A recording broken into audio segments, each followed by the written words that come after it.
In the Screwtape letters, C.S. Lewis used satire to reveal profound truths about life, society, and culture. He revealed practical and for-all-life insights in defense of the Christian faith, including strategies the believer can use to defeat the devil's subtleties and temptations. You will encounter Screwtape, an experienced devil, as he mentors his young protege and nephew Wormwood. Senior devil, Screwtape, ceaselessly coached Wormwood on effective strategies for tempting the human being, a new Christian he was assigned to bring down.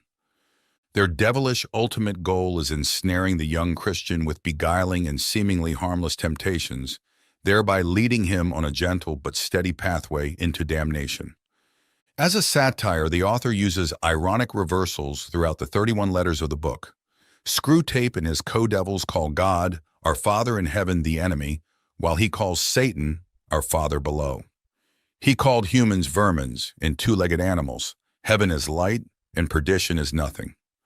The book uncovers deep spiritual truths about human weaknesses, foibles, hypocrisies, and ignorance about what motivates their actions. The devil blew the whistle on both of his frontal and subtle attack methods. These strategies also show Christians how to overcome the devil's temptations even today. Its lessons and practical applications cannot be fully explained in a few pages. But for me, highlighting these key points aids in better understanding. 1. Desiring their freedom, he therefore refuses to carry them, by their mere affections and habits, to any of the goals which he sets before them. He leaves them to do it on their own, and there lies our opportunity. But also remember, there lies our danger. If once they get through this initial dryness successfully, they become much less dependent on emotion and therefore much harder to tempt. In this part of the letters, Screwtape discusses how God, desiring true freedom for humans, avoids manipulating their emotions and habits to automatically guide them towards him. Instead, God allows humans to make their own way. This means that faith and spiritual growth must be attained through deliberate and conscious choices, rather than merely passively following feelings or established habits. The opportunity that Screwtape mentions refers to the demon's ability to tempt humans during these periods of initial dryness, moments when spiritual emotions are not intensely felt and the journey seems solitary or difficult. During these periods, people may be more vulnerable to temptations because they may feel disoriented without the usual emotional impulse associated with faith. However, Screwtape also warns of a danger. If humans manage to overcome this dry phase, they become less reliant on emotions to sustain their faith. This makes them much harder to tempt, as their faith is more based on a conscious and committed decision rather than fluctuating with their feelings. 2. You will say that these are very small sins, and doubtless, like all young tempters, you are anxious to be able to report spectacular wickedness. But do remember, the only thing that matters is the extent to which you separate the man from the enemy. It does not matter how small the sins are, provided that their cumulative effect is to edge the man away from the light and out into the nothing. Murder is no better than cards if cards can do the trick. Indeed, the safest road to hell is the gradual one, the gentle slope, soft underfoot, without sudden turnings, without milestones, without signposts. Screwtape, the experienced demon, chastises Wormwood, his nephew and apprentice, for his potential fixation on spectacular sins or major evils. He emphasizes that the primary goal is not the gravity of the sin itself, but the cumulative effect of these sins in distancing the soul from God. Even minor sins are valuable in the temptation strategy, as long as they lead the soul away from the light and towards the nothingness. The analogy that murder isn't better than cards, if cards can do the trick, illustrates that effective temptation doesn't need to be grandiose or dramatic. Small moral failures can be equally or more effective in diverting a person from their spiritual path. Lewis describes the safest path to hell as a gentle slope, easy to descend without the person realizing the progress towards damnation, because there are no sudden changes or obvious warnings along the way. 3. Do not be deceived, Wormwood.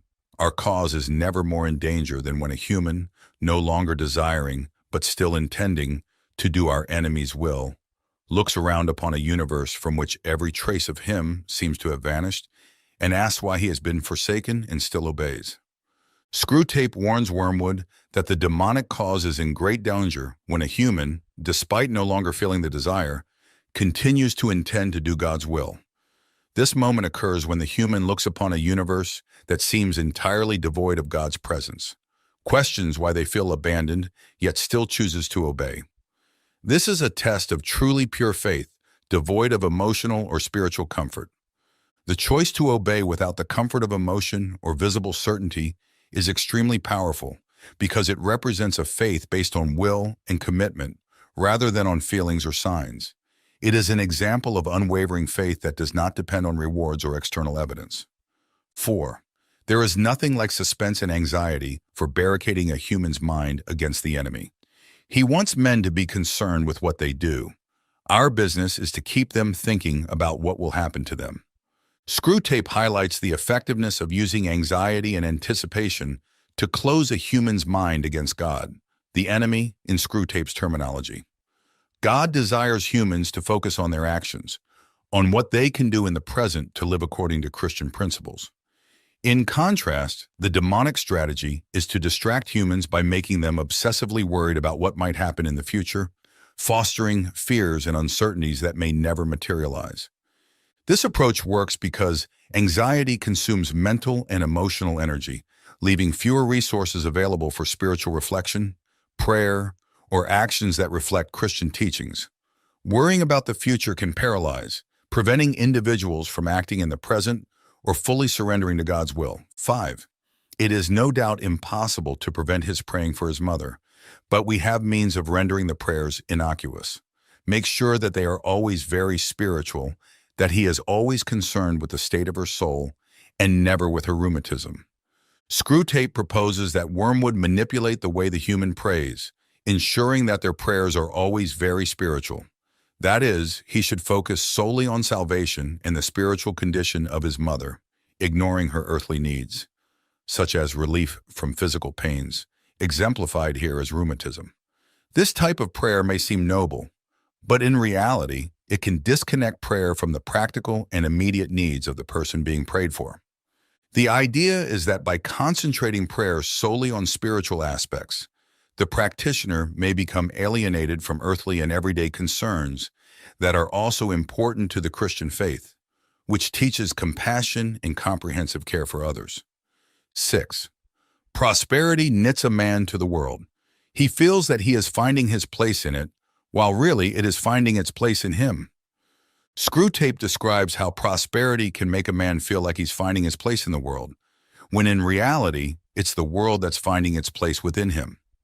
This process of finding one's place isn't so much about the individual shaping the world according to his values, but rather the world shaping the individual to fit its structures and materialistic values.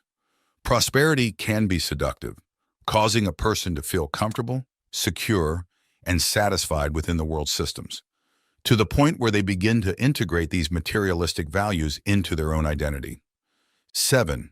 If, on the other hand, he is aware that horrors may be in store for him and is praying for the virtues wherewith to meet them, and meanwhile concerning himself with the present, because there, and there alone, all duty, all grace, all knowledge, and all pleasure dwell, his state is very undesirable and should be attacked at once. Screwtape describes a situation where a human being is aware of possible future horrors, but instead of dwelling on these fears, turns their attention to prayer for virtues to face them. Simultaneously, they focus on the present, recognizing that it is in the here and now that duty, grace, knowledge, and pleasure are found. This state of presence and readiness is seen as highly undesirable for demonic forces because the individual is cultivating precisely the qualities, courage, prudence, wisdom, that make temptations less effective. 8. When he talks of their losing their selves, he means only abandoning the clamor of self-will. Once they have done that, he really gives them back all their personality and boasts, I am afraid sincerely, that when they are wholly his, they will be more themselves than ever. Screwtape, with his cynical and distorted perspective, describes the transformation that occurs when a human abandons the noise of self-will, the incessant demand for control and personal satisfaction. He reports that according to God, by renouncing this selfish self-assertion, individuals do not lose their identity. On the contrary, they regain their true personality. God returns to them their entire personality and asserts that, once fully devoted to Him, they will be more authentically themselves than ever before. This process is depicted in a way that seems alarming and undesirable to Screwtape, as it leads humans to a deeper closeness and greater dedication to God. 9. All extremes, except extreme devotion to the enemy, are to be encouraged. Screwtape advises Wormwood to foster all kinds of extreme behaviors in humans, with the exception of extreme devotion to God. The reasoning is that extremes in almost anything else can lead to disorder, conflict, obsession, or isolation, all of which can divert a person from a balanced life focused on God. Extremes such as consumerism, fanaticism, moral rigidity, or even obsession with hobbies and interests can create barriers between the individual and God, making the person more susceptible to demonic influence. 10. If you can once get him to the point of thinking that religion is all very well up to a point, you can feel quite happy about his soul. A moderated religion is as good for us as no religion at all, and more amusing. Screwtape suggests that if the human reaches the point of considering that religion is all very well up to a point, then the demons may feel satisfied with the progress of their temptation.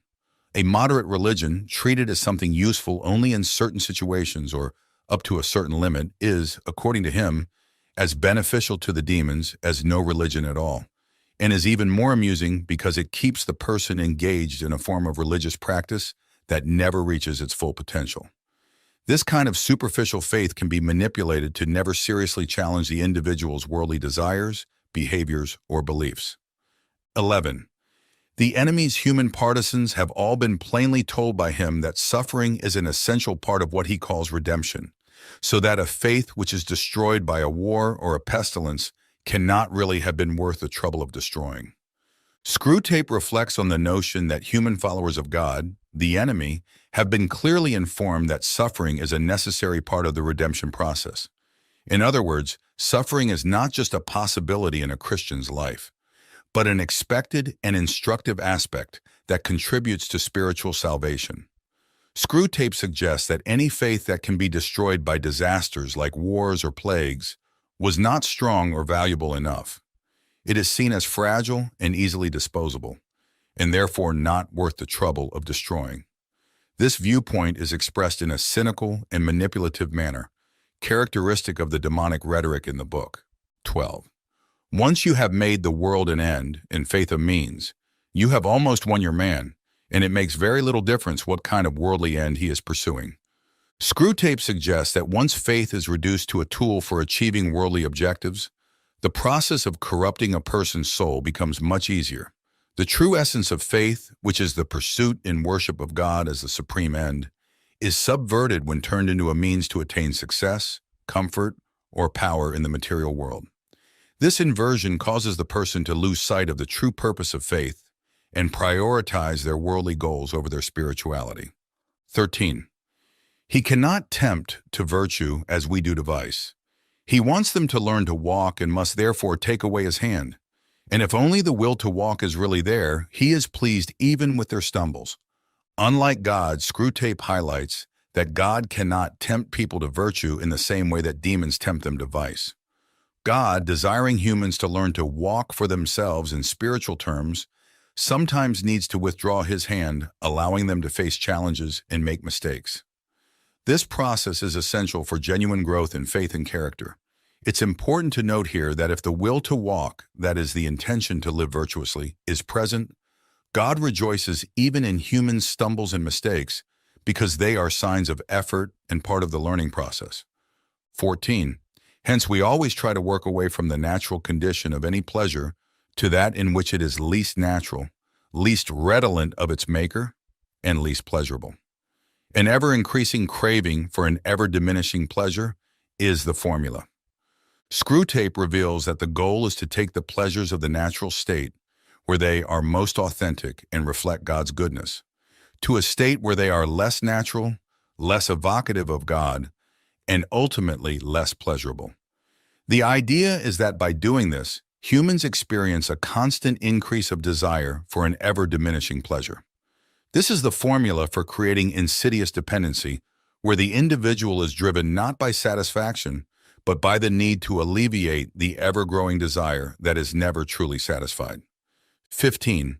As long as he retains externally the habits of a Christian, he can still be made to think of himself as one who has adopted a few new friends and amusements, but whose spiritual state is much the same as it was 6 weeks ago.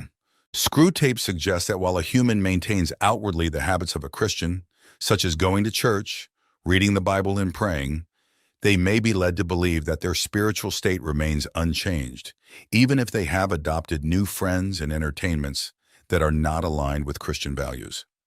This scenario highlights the disconnect between the external practices of faith and true inner engagement.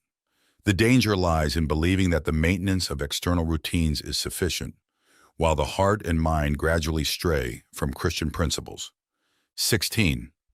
The great thing is to prevent his doing anything. As long as he does not convert it into action, it does not matter how much he thinks about this new repentance. This subtle tactic that demons employ to weaken a person's spiritual effectiveness, preventing good intentions, such as repentance, from translating into practical actions. Screwtape, the demon mentor, is essentially explaining that no matter how much a human may think about repenting and changing their ways, as long as those thoughts do not translate into actual actions, they are harmless from a demonic perspective. This reflects the idea that true transformation and spiritual growth require more than good intentions. They demand concrete and visible changes in behavior and daily practices. 17. Active habits are strengthened by repetition, but passive ones are weakened. The more often he feels without acting, the less he will be able ever to act, and in the long run, the less he will be able to feel. Screwtape describes that active habits, those involving concrete and decisive actions, are strengthened each time they are practiced. On the other hand, passive habits involving inaction or hesitation become weaker with repetition. The crucial point here is that the more often a person feels something without acting on that feeling, the less capable they will be to act in the future. Moreover, eventually, this inactivity not only diminishes the ability to act, but also the ability to feel. 18. About the general connection between Christianity and politics, our position is more delicate. Certainly, we do not want men to allow their Christianity to flow over into their political life, for the establishment of anything like a really just society would be a major disaster. On the other hand, we do want, and want very much, to make men treat Christianity as a means, preferably, of course, as a means to their own advancement, but failing that, as a means to anything, even to social justice. Screwtape, the demonic mentor, explains the delicate approach demons must adopt regarding the connection between Christianity and politics. He emphasizes that ideally, demons do not want Christians to allow their faith to influence their political life significantly, especially if it leads to the creation of a truly just society, which would be seen as a disaster from the demonic perspective. However, if faith must influence politics, demons prefer it to be in a way that serves individuals' personal advancement or any other end that may distort the original purpose of Christianity. This illustrates the idea that faith, when used as a means to an end, can be diverted from its goal of promoting justice and truth. 19. I see only one thing to do at the moment. Your patient has become humble. Have you drawn his attention to the fact? All virtues are less formidable to us once the man is aware that he has them, but this is especially true of humility. Catch him at the moment when he is really poor in spirit and smuggle into his mind the gratifying reflection, "By Jove, I'm being humble." And almost immediately pride at his own humility, will appear. Screwtape, the demonic mentor, suggests a subtle way to corrupt a human's humility. He advises Wormwood to make his patient aware of their own humility. By becoming conscious of their own humility, the patient may start to feel pride in this virtue. This is a deeply rooted paradox in human experience. True humility is compromised when it becomes an object of pride. Screwtape emphasizes that once the human recognizes themselves as humble, they may begin to take pride in their humility, which is actually a form of pride, the antithesis of humility. 20. Nothing matters at all except the tendency of a given state of mind, in given circumstances, to move a particular patient at particular moment nearer to the enemy or nearer to us. Screwtape encapsulates the essence of spiritual warfare by emphasizing that nothing is more important than the direction in which a specific mental state leads an individual at any given moment. The demonic objective is to manipulate circumstances and thoughts in such a way that the person moves away from God and towards the demons. On the other hand, divine actions and spiritual influences seek to move the person in the opposite direction, toward God. The struggle, therefore, is not just about good or bad actions in themselves, but about how these actions, motivated by certain mental states, align on a larger spiritual continuum between God and evil. 21. Anything, even a sin, which has the total effect of moving him close up to the enemy, makes against us in the long run. Screwtape, while discussing demonic strategy, indicates that anything that leads a person closer to God, even if it is a sin, is ultimately counterproductive for the demons. The central argument is that if a sin leads to genuine repentance, greater self-awareness, or recognition of the need for God, then that sin serves to strengthen the individual's relationship with God in the long run. This is a reflection on how God can use all things, even human errors and failures, for the spiritual good of people. 22. False spirituality is always to be encouraged. Screwtape suggests that encouraging a spirituality that is superficial or distorted, namely a false spirituality, is an effective tool to keep people away from a true connection with God. This false spirituality can take various forms, such as empty rituals, spiritual pride, obsession with substance-less mystical experiences, or a faith that focuses only on external aspects and fails to transform the heart and life of the practitioner. The goal is to make people feel spiritually fulfilled without actually drawing closer to God or experiencing any genuine change in their lives. 23. But hatred is best combined with fear. Cowardice, alone of all the vices, is purely painful. Horrible to anticipate, horrible to feel, horrible to remember. Hatred has its pleasures. It is therefore often the compensation by which a frightened man reimburses himself for the miseries of fear. The more he fears, the more he will hate. And hatred is also a great anodyne for shame. Screwtape discusses the relationship between hatred and fear, highlighting how these emotions can complement each other in destructive ways. According to him, cowardice is seen as a uniquely painful vice, bringing pain both in anticipation and in experience and in memory.